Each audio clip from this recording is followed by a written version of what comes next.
Welcome everybody to Mindsetwin. My name is Lisa Ramuschkat and today I'm joined by Jörg Peter Klöppel, who is the head of mental performance at Red Bull's Athlete Performance Center. Jörg, what's up? How you doing? I'm good, thanks. How are you?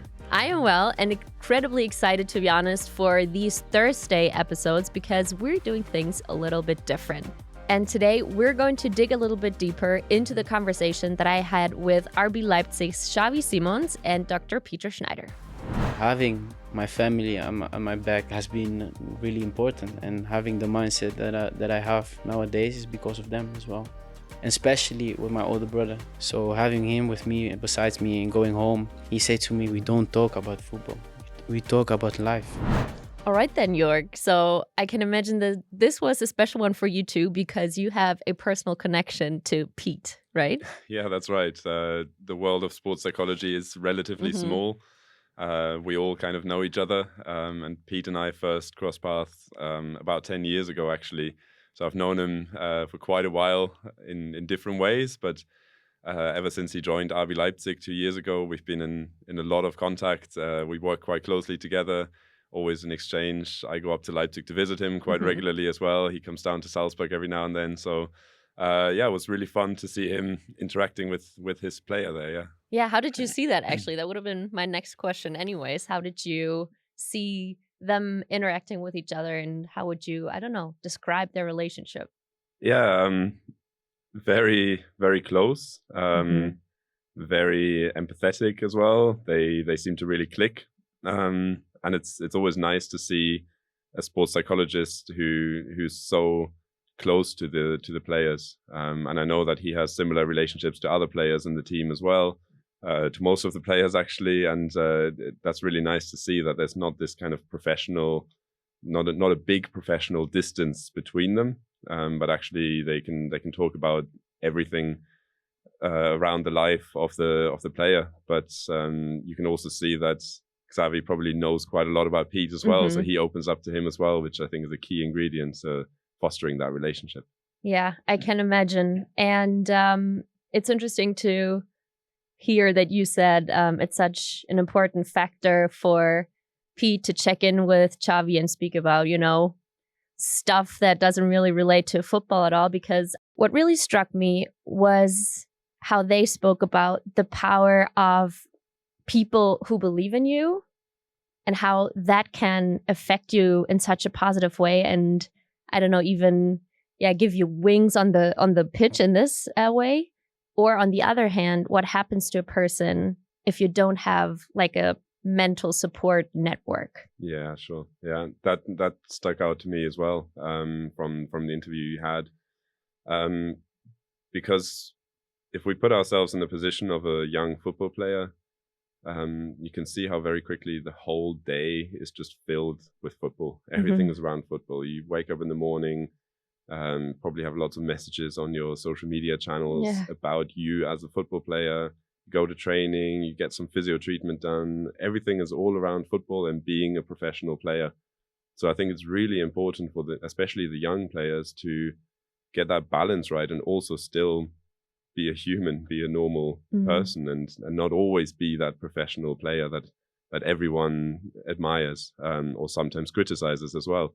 So I think it's really great how Pete, apart from all the mental performance work that he's doing with the players, he also finds time, or he takes the time or makes the time to have very down-to-earth, easygoing conversations with the players as well about music, cars, whatever it is, just to almost distract the mind a little bit and like I said, just get that balance right. Xavi also referred to his relationship with his brother, saying that they don't talk about football at all.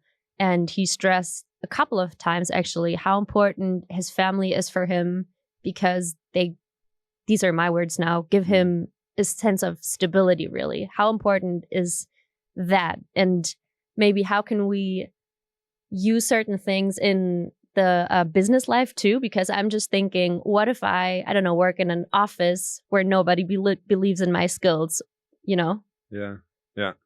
No, I think especially for him to go home and have a strong support network of people who will love him regardless of how he performs as a football player, and they'll continue to support him. I think that's such an important aspect for him in his life, because otherwise, how would he ever find any ways to switch off or relax or just take the mind off things? And I think that there's a really clear translation from that to the business life as well, or anyone's everyday life. Because if I imagine having a long day at the office, and maybe I got criticized by my boss, I got into an argument with a work colleague, and then if I went home and those conversations continued, or people asked me only about that, and I never actually got the chance to talk about something that's happened in the news or the latest film that's just come out or something like that, then I'll take that stress all the way into the sleep with me, and I'll not actually give myself any time to switch off and distract the mind and take my mind off those things. Do you have like a tip how to actively do that? Because I know myself, I can, keep the wheel going forever, and it's crucial to be able to like find a cut. How can I do that? Well, I think the easiest way is just to flip it around. So if I'm expecting other people to be there for me, like Xavi's family, to take my mind off things, ask me about other things, and not only talk about football or my work, then I should do the same to them. So if I need that, if I feel like I need to switch off when I get home, then I should actively actually ask the other person about how their day was, or just in general what they would like to do, or just to talk to them about something that maybe they would want to talk about, and then immediately the conversation goes a different way. But if I come home and I let the other person lead the conversation, and they ask me about work and I talk to them about work, then that conversation will just only go one direction. So I think the easiest way is just to flip it around and show the other person that I'm interested in them, and ask them some questions. Well, what if you're by yourself though? That's a good point. But I think there are still ways to also take your mind off things by actually, first of all, just reflecting on the day. Actually, if I want to stop thinking about something, then first of all, I need to give myself a dedicated time to finish thinking about it. Oh. So if I come home and there's no one there, and I've got all these thoughts about work in my head, then I should say to myself, right, I'm going to give myself 15 minutes, and in 15 minutes, I'm going to stop thinking about it. And in those 15 minutes, I should really dedicate that time to it. I might want to take some notes, journal, write that email that's still on my mind, just to get that out of my head. Do whatever it takes just to finish those thoughts. And then after 50 minutes or 10 minutes, 20 minutes, whatever is suitable for you, then say, okay, now I'm done for the day. Now I'm going to go, now I've deserved to go and do something else, distract myself, whatever I enjoy doing. That's really cool. Time your thoughts, and then like in a disciplined way, stick to that, and then just actively let it go. That's cool. Yeah. Hey, and the thing I tried to say before, I really feel that I didn't put it into words very well. So Xavi feels supported and the sense of stability from his network or his family. He chose his circle of people that he decides he gives power to. Their opinions matter. And he also picked the coach, obviously, but that's it. And that's where he also draws confidence from. That's what I feel. And what happens if you don't have a circle of people like that? Because I feel like your own confidence on the pitch or in the office shouldn't depend on other people, right? What if you don't have that stable network of people around you and still want to perform? Yeah, very interesting question. And I like the way that you say, what if you don't have it? Because I actually can't imagine anyone succeeding if they didn't have a network like that. And I guess it all comes down to the fact that, whose opinion matters the most to you. The thousands of people that never actually met you in person and never spoke to you and just see what they can see on on the media, or the few people that you're very close to every day, and they know you better than anyone else, maybe even better than yourself sometimes. So whose opinion matters more? And of course, it's the people that are close to you. So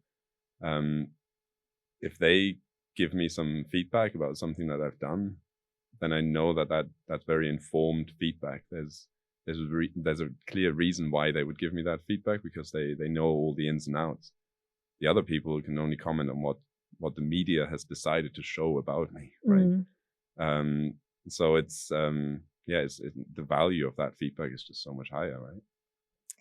And let me go one step further.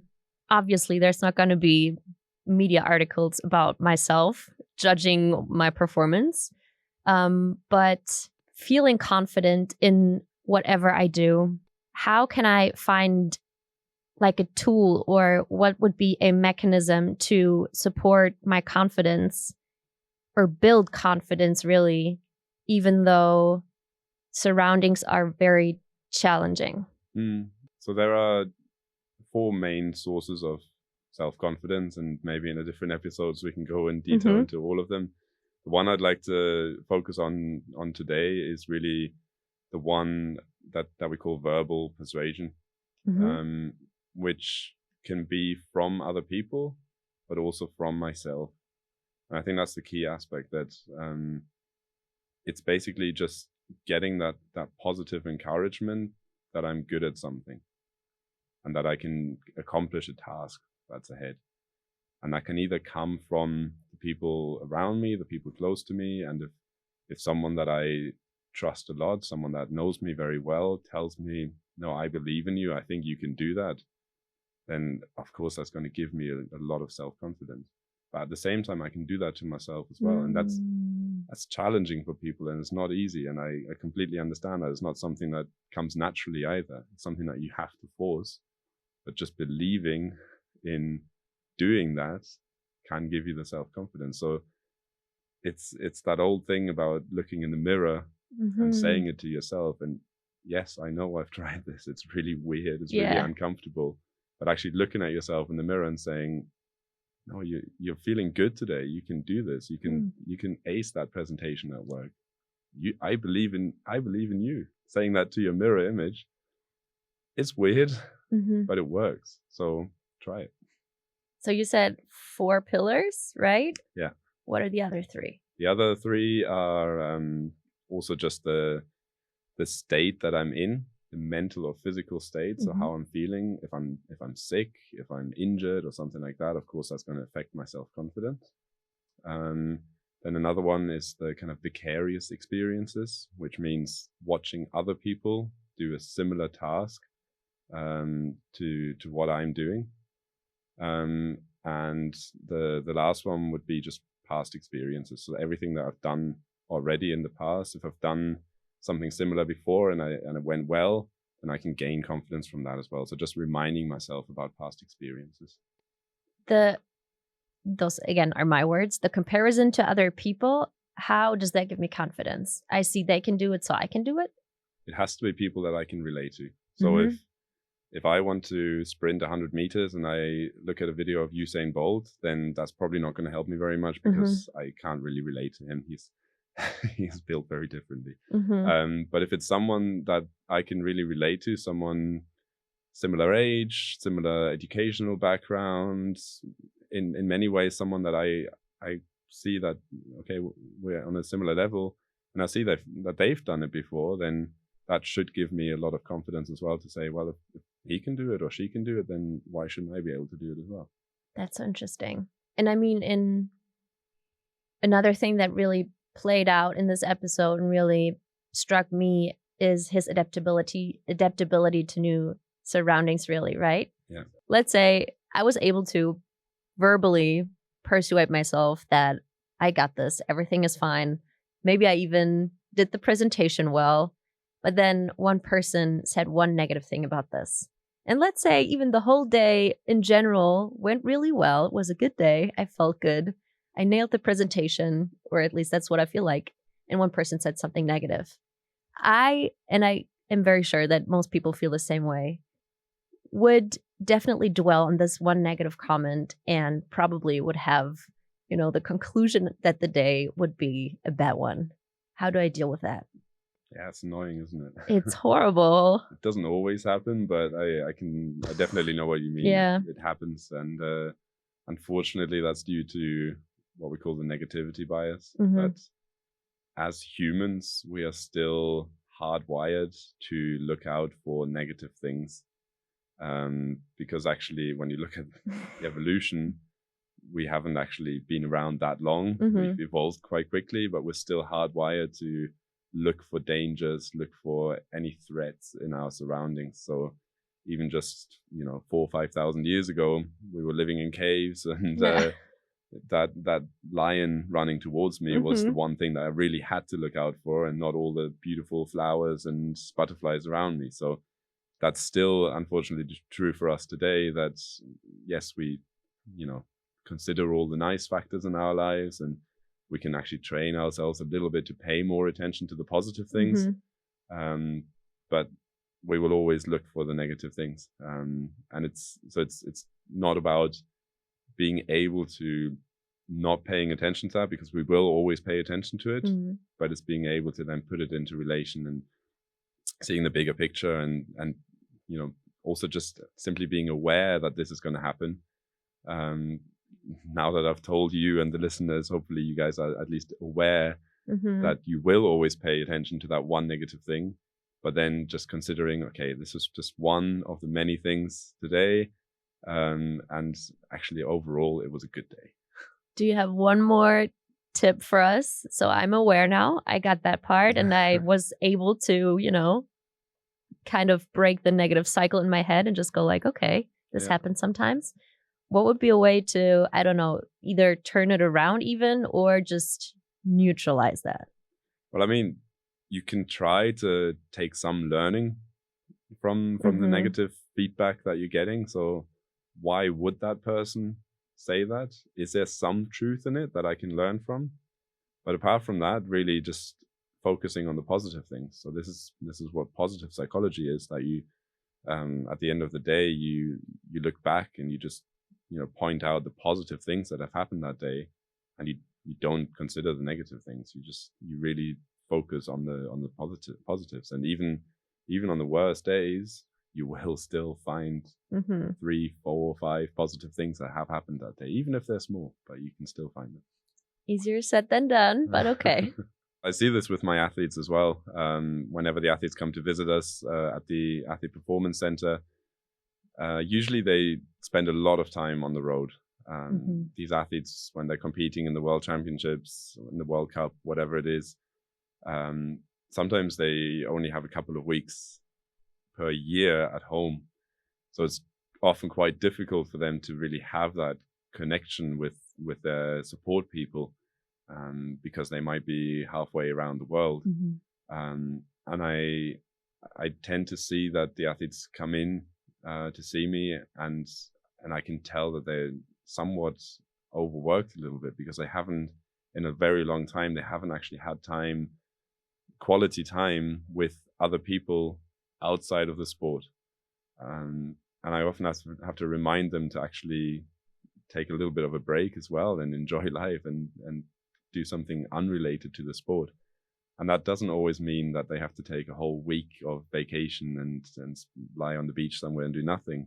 But it can even just be little moments throughout the day where maybe just for 15 minutes or 20 minutes, you actually, talk to someone else. And the great thing, I guess, at the APC is that there are many athletes from many different sports.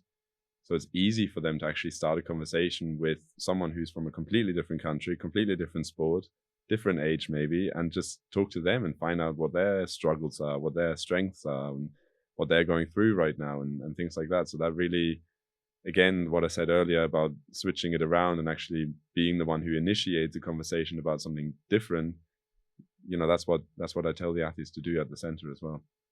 All right, Jörg, that was so cool. Thank you so much for your insights, for the tools. Definitely going to try some of them at home for sure. And just a little reminder for you guys at home. So every Tuesday, we will have our interviews, the long conversations with big names from the sports industry and beyond. And these sessions we'll do every Thursday to, as we just did, reflect and extract some takeaways for you at home. And remember to also watch Mindset Win this season on YouTube, which is something we're really excited about. Comment definitely either on the podcast platforms or in the comment sections on YouTube. We would love to get in touch with you, or you can drop us an email, mindsetwin@redbull.com, and definitely hit follow or subscribe on your favorite podcast platform so you don't miss a thing. We dearly hope you enjoyed this one, and I'll see you back on Tuesday.